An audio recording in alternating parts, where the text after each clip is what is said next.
రోజులు వస్తాయి. ప్రభుత్వాలు నువ్వు మతం మారినందుకు ఈ దేశస్థుడివి కాదు అని చెప్పే రోజులు వస్తాయి. ఆ రోజులు వచ్చినప్పుడు ఏలియా వంటి జీవితం కలిగి ఉంటామా, ఓబద్యా వంటి జీవితం కలిగి ఉంటామా, లేకపోతే మిగిలిన వారిలాగా మనము కూడా ఆహాబు పిలిచేటటువంటి యెజెబెలు యొక్క ప్రవక్తలలాగా మారిపోతామా అన్న రోజులు, ఎవరిని మనం ఎన్నుకోవాలి అన్న రోజులు రాబోతున్నాయి, త్వరలోనే రాబోతున్నాయి. సంఘము జాగ్రత్త పడాలి. Download share chat. అటుండండి లేకపోతే ఇటుండండి. ఒక రోజు రాబోతోంది, ఈ రానున్న 4-5 సంవత్సరాల్లోనే బహుశా జరగచ్చు. నువ్వు ఉంటే ఇటుండు లేకపోతే అటుండు అని దేవుని వాక్యం చెప్తే నీకు వినబడటం లేదు కదా. పాలకులు చెప్తారు, పాలకుల చేత ప్రభు చెప్పిస్తాడు.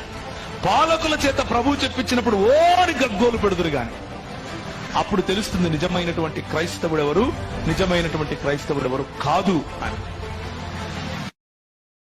Download ShareChat.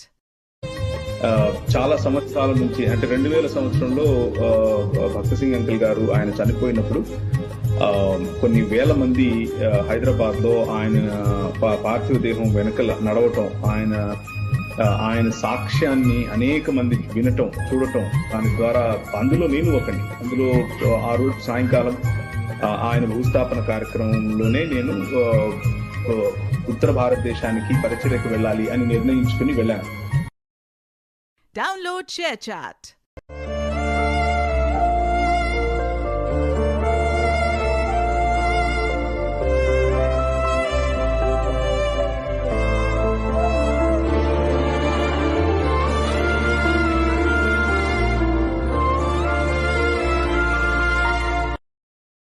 Download share chat.